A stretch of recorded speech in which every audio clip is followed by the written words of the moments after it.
no idea why my voice is shut. My apologies. Good morning. It is March 1st. Oh, happy March. March 1st, 2023. So we're now officially a sixth of the way through the year. And we're continuing with the Sheish Mitzvahs Tmidius. We are up to the second mitzvah. We're in the middle of the second mitzvah, which is Lo Yiyeh. You should not have any other gods. Last week we started discussing it. We started off with the idea that the word, right, Elohim Acherim means other forces or other powers.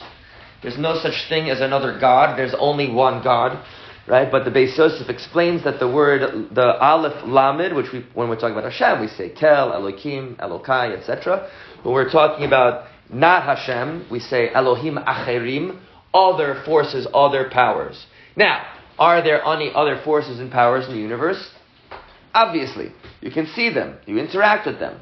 The point of the mitzvah is don't believe that they have any independent power. The power they have is really Hashem's power, that He's infused into them. He's given them of His own power, but it's all Hashem's power.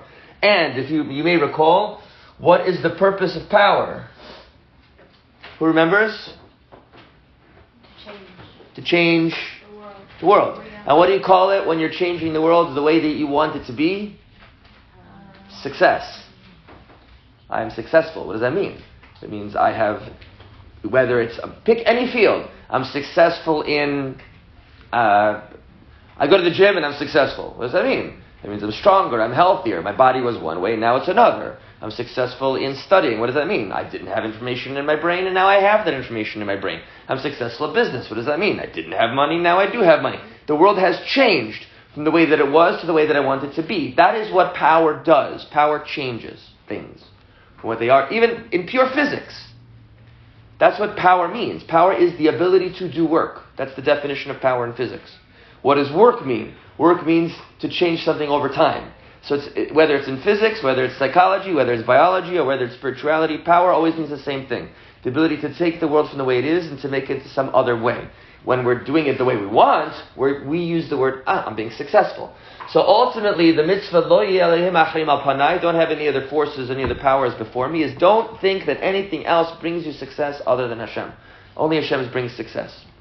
That's what we said last time. Okay, so we're going to talk about this a little more, and like practical examples of how this manifests in the world, and then we'll take questions, and if we still have any time, we'll start the next one. Okay, any questions so far? We're good so far? Okay, cool. So, a couple of things, right, to pay attention to, right? I think I want to give one more, like, kind of big philosophical point. If there's no real source of success other than Hashem, that means you never win. You can never win by cheating.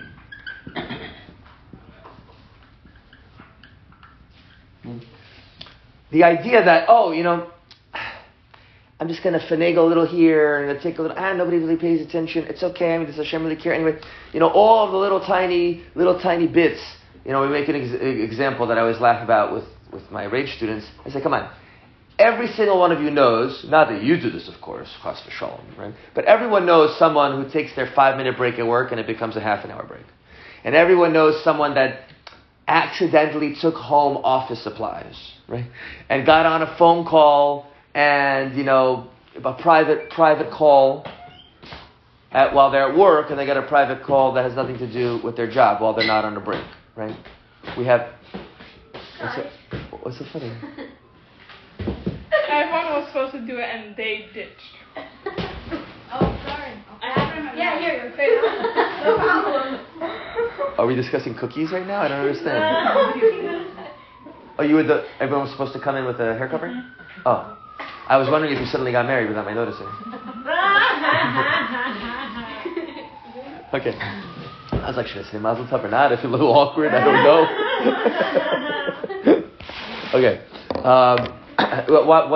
What's with the hair covering today? Just a hair covering day? Okay. Got you. Okay.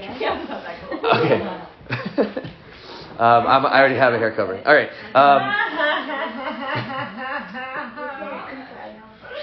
Sorry, what was I saying? Sorry, stay with me. Yeah. Right. So everyone knows this. It's become Chazal in the Gemara. Chazal have a very interesting statement. They say like this. They say most people make mistakes with money. Like most people, right? Not big things, but little things.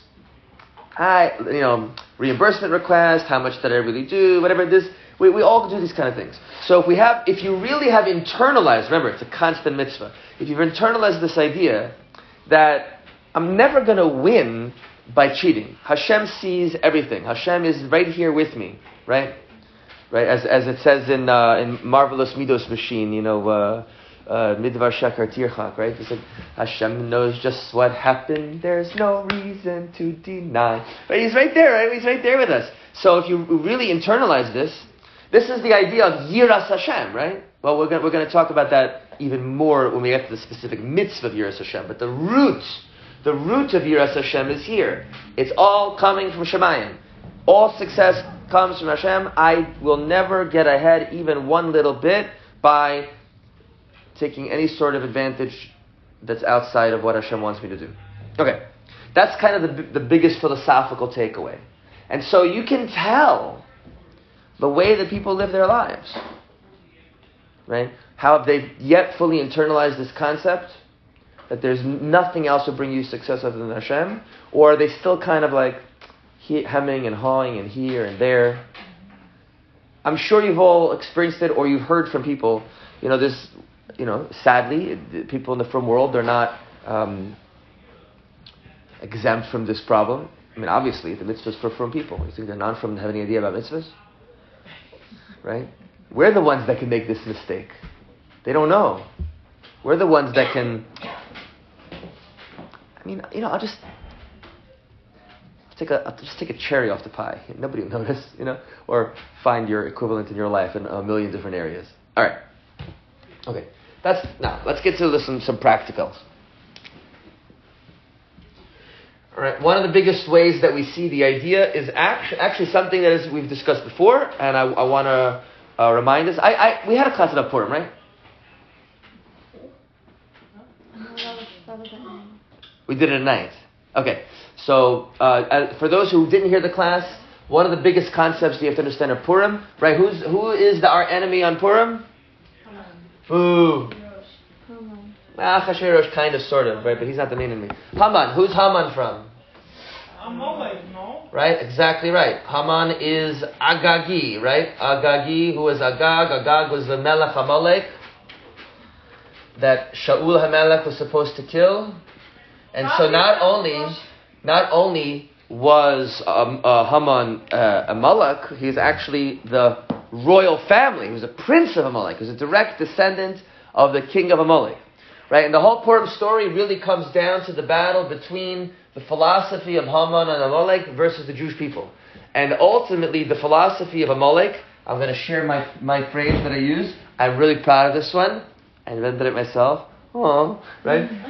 It's called, right, anti-providentialism. Right? Which means, what does that mean? What is providence? Providence is just a fancy English word for hashgacha. Someone's in charge. Ultimately, that means Hashem's in charge. So anti-providentialism is the philosophical understanding that no one's in charge.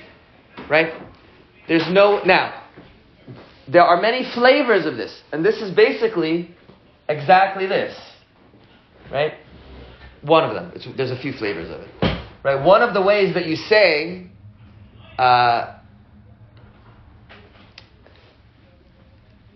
not believing in any other gods, if you believe that there is no God, those two things are actually functionally equivalent. Believing in other gods and believing that there is no God are the same. In what way? Because they both agree. What is someone who's an atheist and someone who is a polytheist, believes in many gods? What do they agree upon? That there is no one God. They actually agree on that. And that's really the whole point. And so, anyone who denies hashgacha, anyone who denies that Hashem is in charge of the world, is going against this concept of lo yiyeh. Now, from here, we have a bunch of different flavors. We have straight up atheists. An atheist just straight up says, there's no God. Okay, that is breaking the al ta'aseh of lo yiyeh. What else? It's also, of course, in addition to that, you're being over not doing the positive mitzvah of Anochi Hashem Elokecha. So the atheist gets both. He's against mitzvah 1 and against mitzvah 2. He breaks both of them. Now then you might have somebody, for example, a deist. Has anyone ever heard of the deists? Right? A deist says, there is a creator, there is Hashem. So they're not over the first mitzvah. They believe in God. But they don't think that Hashem has anything to do with our lives. He's not involved with us. He's the creator, but he's not the supervisor. There's no hashgacha. So they believe in Hashem, but they don't believe in hashgacha. So because they don't believe in hashgacha, question? Doesn't there's a religion that believes in that? Yeah, it's called deism. Oh, I've heard people say it, but I've never seen that word. It's possible that there are other religions that share similar quality. Yeah. I can't think of one off the top of my head, right? It's like a branch of Christianity or something. Could there be a branch of Christianity that doesn't believe that Hashem is involved in our lives? I haven't heard of it. But there's a lot of different Christian groups. I mean, they broke up it. There's like 50,000 Christian religions, right? That the only thing they all have in common is they all believe in cheese and crackers. Other than that, you guys heard of that one, right? Yeah. Right, okay. Somebody once said to me, Rabbi, are you allowed to say, the name of the guy? I'm like, you mean Jesus? It's like, Yes, you shouldn't, but you're allowed to. There's no isser, but you don't get whatever. I know Jews who are like, does something go wrong, and they go Jesus. I'm like, what? At least say Moses, something Jewish. Okay, all right. So deist is another thing. What else? You have a lot of people today that they're falling into the category of communist, socialist, Antifa, Black Lives Matter, right? These are all groups that basically fall very much onto this category, because when you ask them, the founders of BLM, they had an interview, for example, I don't know if you guys care about this, but it's just something that stuck in my head, where she said, I'm a trained Marxist, right? Marxism, right, is, what came before communism. Here, I'll put Marxism up there also. And for the most part, all of these are actually pretty much different versions of atheism, right? They're all very much... What's the difference between just straight up being an atheist and being one of these people? The difference is an atheist doesn't necessarily care. He goes, I don't think God exists. But I don't care if you do. Just leave me alone. But these guys are not just atheists. They're anti-theists. They're not just I don't believe in God. They hate religion. They're actively you believe in God. They want you to stop. They think that your belief in God is actually a danger and a problem for society. I just saw yesterday that a teacher from one of the public schools said on Twitter, before that she was responding. A parent in the school system, I forget where in the country, said, we need the schools to not hide from us information about our children. That's wrong. Right? And the teacher from the school responded, we should hide information from you because you're a bunch of... This is the phrase that she used. Ready? See if you can figure out what she means. You're a bunch of Christo-fascists. Huh? Right? That's a new phrase. I never heard that one before.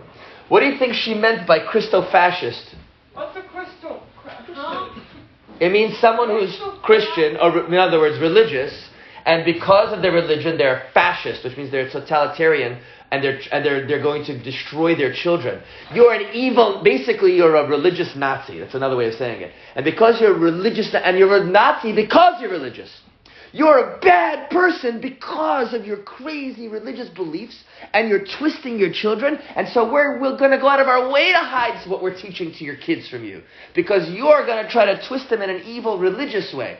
It's mamish Purim, first of all, because this is exactly this idea. I want to get rid of this in case I don't want to confuse any rabbis who see this later. They went, like Christo fascist, but it's a phrase I saw. Okay, right? But this is these kind of people. They're mamish anti-religion. So, of course, they're over on this mitzvah. Okay, what else? So these are all kind of like really serious big ones. Let's go for more day-to-day versions. What's a day-to-day version of lo yiyeh? If you say, I can do it, without mentioning Hashem, it's a avodah zarah. You're actually worship, as it says in the Gemara, right? What's the don't worship foreign gods, and then the rabbis add on, including the foreign god that lives in your heart. What's the foreign god in your heart? It's or ego. So if you say, I can do it, I'm going to succeed, I'm going to make it happen, and you're not connecting that to Bezras Hashem, Im Yirtzeh Hashem, Hashem will help me, with God's help I can do this. If you're making it about you, that is over lo yiyeh. You're worshiping yourself. You're saying that I don't need Hashem. You know, my Rosh Hashiva used to say this story about a guy who went to a horse race because he had lost all his money, he had only a little bit left, and he was like desperate, and he just like threw all his money on one horse, and the horse was in last place. And he said, God, I know I'm such an idiot, please help me. So the horse started winning. God, please, if I could just win this one time. And the horse was all the way in the front, and the guy said, okay, God, I can take it from here. And the horse dropped dead just before the finish line. Right? That's the, it's a story. It's for illustration. Anytime you're disconnecting your success from Hashem, attributing it to yourself, what does it say in the pasuk? That the Jewish people are going to say, right? The koich yadi, what's the exact pasuk? Right, by the strength of my hand. Who remembers the pasuk? Very good. Very good. Say it again. Exactly. So by the strength and might of my arm, I have gotten this success. Excellent. Thank you. Thank you for the quote. And so that's lo yiyeh. Right? Now, that seems pretty clear. But watch, the next one seems a little weird. Watch this one. Ready? If you say, ready? I can't do it. That's also avodah zarah. Wait, what? What do you mean? You're saying Hashem can't. Like if you don't have Hashem, then you're saying Hashem can do it. Yeah? Exactly right. Very good. When you're saying, beautiful. When you're saying, I can't succeed, then what you're basically saying is, right, that there's no option, there's no source of success. Nothing can happen. Nothing will save me. You know, there's, I don't know why that reminds me. There's this, one of my favorite cartoons that ever existed was something called Avatar: The Last Airbender. I don't know if you've ever heard of it. It's just a really well-made, entertaining, totally kosher cartoon, but for both kids and adults. And they made a movie. The guy said, I'm going to make a movie about this. And the very first thing that you notice is that the name of the main character was mispronounced in the movie. So somebody was mocking them as like, so what's the main character's name? I'm not entirely sure. Well, why don't you... there's no way to possibly know. Well, why don't you just watch the I Can't Ever Find Out? Just look in the odd. Right? It's like, maybe Hashem... no, I can't. Well, maybe if you doubt... No, I can't. I can't do it. No. I'm going to... But maybe with a little bit of daven... No, I can't. You see the problem? If you're so obsessed with the idea that you can't do something, that is also over the mitzvah lo yiyeh. Question. What if you say that I can't do because it's hard for me? Does that also kind of say that you can't do it because Hashem doesn't hurt you? It's a tough one, right? What's the right way to say it? It seems to me, I got to think about it, right? Because each person might have a different nuance in this in their life. But it seems to me something along the lines of, I have not yet been able to succeed in this. Hashem has not yet helped me to succeed in this. Now, part of that, of course, is, as to borrow a Christian phrase, because they do have a lot of good ones, that heaven helps those who help themselves. You can't just say, Hashem will help me, and then sit on your tuchus and not do anything. Right? If you have tried your hardest, you've done real hard hishtadlus, said, I'm going to put all my effort, and you still haven't succeeded. So the proper Jewish response is, it wasn't Hashem's will that I would succeed in this right now. Of course, if it was Hashem's will, I would succeed in this right now, but it's not His will. But if you don't admit to the possibility that you could succeed, oh, that's impossible. What's impossible? Hashem split the sea. Hashem took us out of Egypt with a strong hand and Asher. Oh, He doesn't do open miracles anymore. Okay, you're right. He doesn't do open miracles anymore. But how about Israel won a war against 5 nations in 6 days? Or our lives are filled with miracles if we just pay attention. So never ever say, I can't do this. Instead, ask yourself, do I think Hashem wants me to do this? Because maybe Hashem doesn't. Maybe, to the best as you can understand, is I don't think it's Hashem's ratzon that I do this right now. Fine, so don't. But if you think that it is Hashem's ratzon, the expression, we all use this expression all the time. Yamir Hashem, if God wills. And one of my friends, every time I say that, he goes, God wills, God wills. The question is, do you? And I'm like, he's so right. So are you going to go do that mitzvah? And Yirtzeh Hashem. And yeah, Hashem is Yirtzeh. He wants you to do the mitzvah. Right? The limitation is not on Hashem. The limitation is, did you put in a shtadlus? Did you try? Are you going to put in your effort? Okay. Or my other favorite one. Question? Yeah, could you say, I can't do it, Hashem, can you help me? Is that... Well, the truth is, I can't do it unless Hashem, you help me, is true about everything. You can't even pick up your arm without Hashem's help. Who's giving you the energy to do that? There's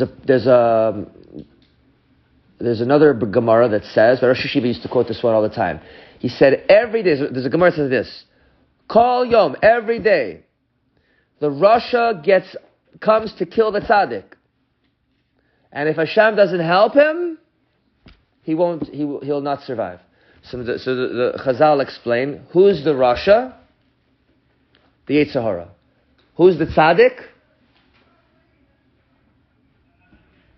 You. All right, me too. We're the tzaddik. The Yetzer Hara is trying to kill us. If Hashem loy oizer loy, if Hashem would not help the tzaddik, if Hashem would not help you, I forget the exact lashon, you would not succeed. You can't beat your Yetzer Hara even one time if Hashem doesn't help you. You need Hashem's help for everything. Why? Because all power comes from Him. Every bit of power, including all the power that you have in your own life, internal and external, is all really Hashem's power. And if He would withhold that power from you for whatever reason, you can't succeed. So in actuality, the idea, I can't do it, is the most true thing you could possibly say. If you said it correctly, the way you said it. In other words, it's correct if you say, I can't do it without Hashem. That's true. I can't do it with Hashem. That's true. But if you cut out the with Hashem part or without Hashem part, then they're both avodah zarah. They're both equally untrue. But no one's going to keep saying that, though. No one says, Why not? Why not? With Hashem, I can't do it without Hashem. Why not? Why can't we say it? You don't get people in this. Why not? When I was living in Beitar Elite, when I was going to yeshiva, everyone spoke this way. We spoke this way all the time. It was a common part of our language. Now, if you're worried that the community that you're living in now, that if you spoke that way, people would look at you weird, I totally understand that. I live around old people, so I don't know. Okay, so then who cares what they think? They're not going to be around here much longer anyway.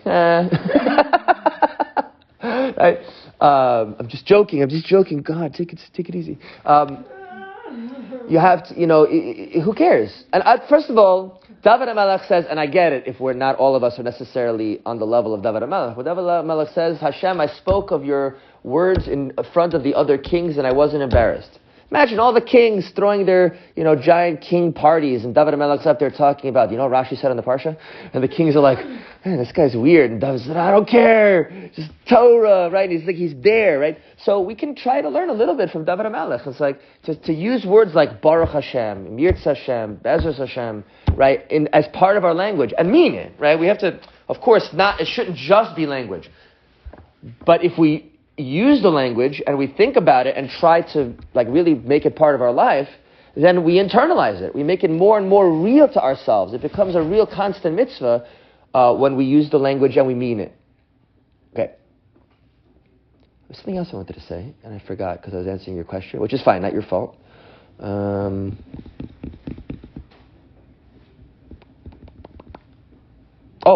remember now. The Rosh Hashiva gave a wonderful mashal. Have anyone here ever seen a construction site? Yeah. You ever walk up to the wall and there might be a little window and look through to see what's going on? I think most of us have, right? See what's going on in there, right? You see your guys are sitting down with their hard hats, having their lunch or whatever it is, not actually working because they're not working. Anyway, so Rav Noach used to say, he says, imagine, you see there's a construction site. So you go, you're like, oh, what's going on? So you look through, a hole in the wall, and what do you see? You see a guy standing there with his arms up in the air, and there's a giant metal beam. And he's holding this giant metal beam, and he's walking it over and carefully, putting down this 50-ton metal beam into the floor. And you're sitting there going, oh, this guy's like Shimshon HaGibor, he's so strong. How is he about? And your friend says to you, you're such a schlemazel. Look, there's a crane. You just didn't see it. There's a crane holding it. The guy is just doing the last little tiny bit. The crane is Hashem. He's doing all the work. Our bechira, our free will, you're just making the choices. You're putting the little final bits. You're guiding it a little bit. That's because you do have a koyach. Hashem gave you a real koyach that's yours. That's your bechira. Bechira is you. But 99.999% of what's going on in the entire universe is Hashem's koyach. Right? Does that make sense? Yeah. Okay. Good. What else? Where else do we see this kind of on a practical day-to-day level? Sorry? Traveling?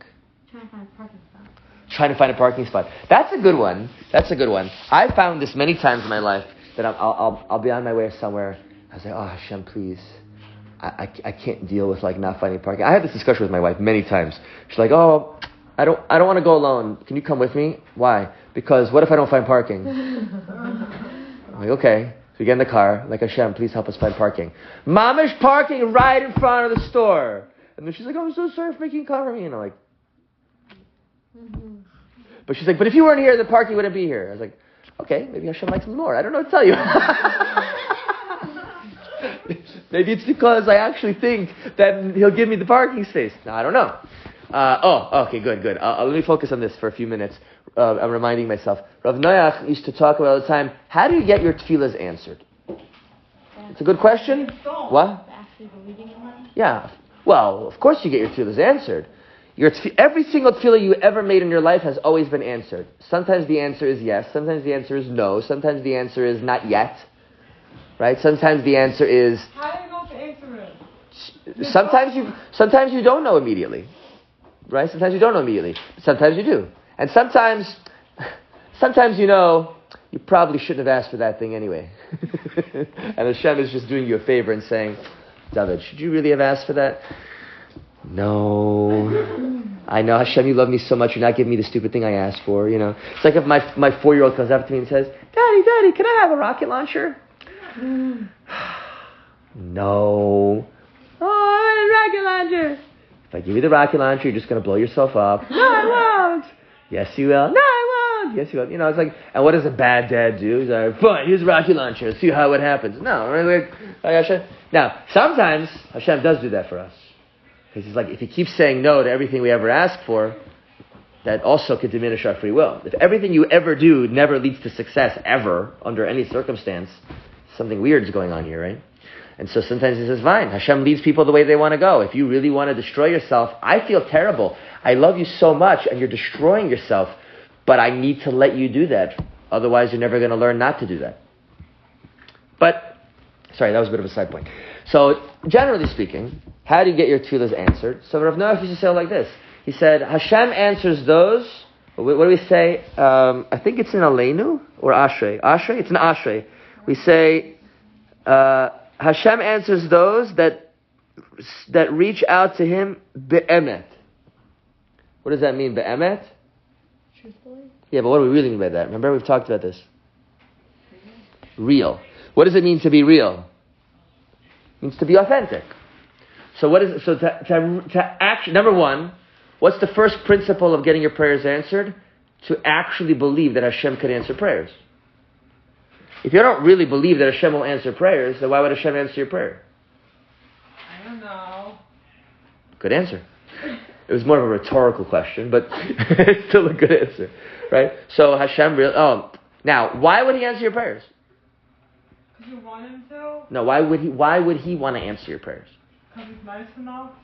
Okay, that's a more limited way of saying. I would have said because He loves you. Do you really believe Hashem loves you? Well, good. You're asking the question. So you need to believe that.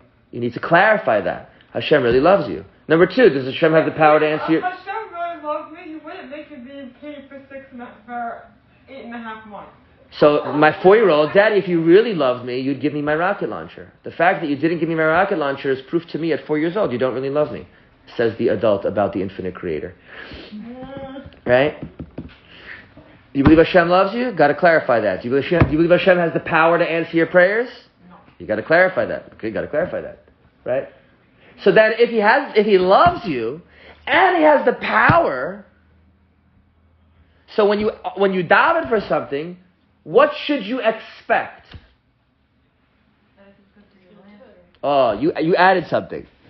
You added something really, really good. Good morning.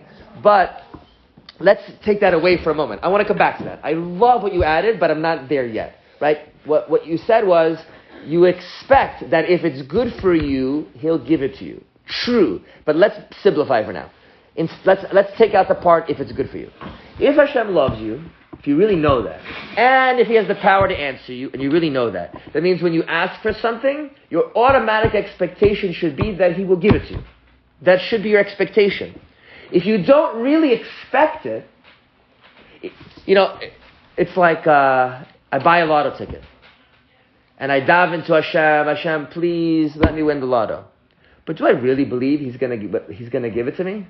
No. Probably most of the time I don't. Why don't I really believe it? Because part of my brain is not thinking about the infinite power of Hashem. It's thinking about the 1 in 60 bajillion chance I'm going to win. Which means that my emunah in Hashem's power is not complete at that moment. And so since I don't really in my heart believe that Hashem will give me this victory, this win of this lotto ticket, then I can't really expect for it to win. It could also be not that you don't believe in Him, but more that you don't believe that you're worthy of it. Good. But that's the next stage. Let's say you've done this. You really believe Hashem loves you. You really believe Hashem... Do you see? It's an avodah. I'm not telling you you're going to be able to do this right now. It's an avodah. You really believe Hashem has the power. You really believe Hashem loves you. You ask and you assume, you expect it will come. Just like someone who has a decent relationship with their dad, right? Which I hope we all do, right? And you come to your dad and you say, Dad, can I borrow $5? Right? You don't expect him to go, $5? No, right? You don't expect that. You expect, of course, because it's not a big deal. $5 to a normal person in today's day and age is just not a big deal. Oh, you need $5? Here you go. Without even a moment. I won't even ask you what you want it for. Here. $5 from your dad, I don't care if your dad's a billionaire, is more difficult than anything from Hashem. Because anything from Hashem is literally zero effort. He's infinite. So if we internalize that, and then He says no, what should our next question be? Why not? Why not? Why not? And then we can bring on all of your points. Maybe it's not good for me. And Hashem doesn't want to give me something that's bad for me because He loves me. Maybe I'm not yet, what was the phrase you used? Worthy? Okay. Come in. Entrez-vous s'il vous plaît. Boy b'shalom. Is the door locked? I'm like, saying come in, but the door's closed. Hi. I don't know why it's like locked. It automatically locks. It locks when you close it. Oh, yeah. Well, so I was accidentally in Yichud. Sorry, not my fault. You what? In Yichud? Yeah, not allowed to be alone in a room full of women. Which one? Even 1,000 women and one man is called Yichud in Halacha. You need 2 kosher men for there not to be Yichud. Anyone could have walked through that. But that's all right though. Oh, we weren't in Yichud. Thank you. Okay, I take Yichud very, very seriously. It's not a joke. I didn't know that was Yichud. Well, it wasn't because the other door is unlocked. But yes, if we were in here with both doors locked, and you don't, and there's no expectation someone's going to walk in the middle of my class, then yeah, it's But I Yichud. thought 1 man and 3 women is fine. No, I mean, listen, I'm not a posik, not an expert, but I always heard it's unlimited number of women doesn't change it, unless one of them is your wife. Then it's not a problem. Okay. Maybe Esther's a wife. Esther is a wife. Sorry. Esther is a wife. She's a wife. I'm somebody's wife. Wait, did you actually get married? I'm like, don't do that to me. I'm like, when did this happen? It's only been a week and a half. Do you not even know this? Okay, okay. Can we don't distract me with that. All right. What was I saying? Oh, okay. So maybe I'm not worthy. So saying I'm not worthy, that sounds like a little bit derogatory towards yourself. So I would prefer, although it's not bad. So but to be a little bit less negative on yourself, instead of saying I'm not worthy, saying I'm not ready yet. I'm not ready for this thing yet. Or it's not my purpose. It's not why I'm here. How do you know that? You don't know, but you're asking the question. And that's the beginning of being able to know. You see, if you follow the stages, then number 1, you're more likely to actually get your prayers answered because you're real with Hashem. And number 2, when you don't get your prayers answered, that's also good because now you'll be able to learn from that. But if you haven't followed these stages, whether or not Hashem answers your prayers to you is almost random. And now we're right back to this. Did he really do it? Did he not? I don't know. People are funny, right? Because people like to ascribe meaning to what Hashem does without having any clue why he does it. Of course, Hashem does everything for a reason. This is actually a great example that I heard that I want to share with you. Imagine I start getting up and I'm just like speaking Lashon Hara, like nonstop. Talking about this person, about that person. What? Fun, yeah. I'm just going on. And you're all kind of like cringing, oh man, Rabbi, I don't know what's going on. He's just speaking Lashon Hara, it's so terrible.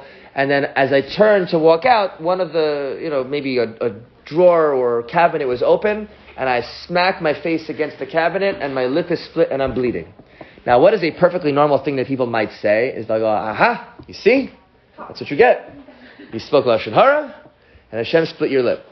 Now, That is what people do say that. And what one of my rebbes explained to me, and I really think is true, I've thought about this a lot over the years, is that is unbelievably simplistic. What do you think? Hashem is like a 5-year-old in Shemayim? If it's like Yehara, I'm going to split your lip. Ugh. That's not the way Hashem runs the world generally. Maybe if you're a really great tzaddik, which if you were, you wouldn't be speaking Lashon Hara, right? But maybe you're on such a level that Hashgacha Pratis is so clear and obvious that whatever happens is a direct and obvious response. But for most of us, life is complicated. We have so many things going on. Now, maybe it's one of the factors, but there could be limitless reasons about why that happened. Maybe it's nothing more than, look where you're walking, Shlomo Mazel. You do see that. Like, you do see that, like, you try looking for the hashgacha and, like, everything you do, and you could make a connection. Yes. But here's the thing. When we understand Hashem runs the world, it's nothing else, everything's coming from Him. Everything is happening around us. This is actually already beginning to bleed into the next mitzvah. We'll stop it here. Because what we've just begun to get into is what's the difference between this and the mitzvah of Yichud Hashem, saying Hashem is one. Because they sound like they're kind of the same thing. No other gods, and there's only one Hashem, but we're actually beginning to see where they differ. So I'll stop the recording now on that.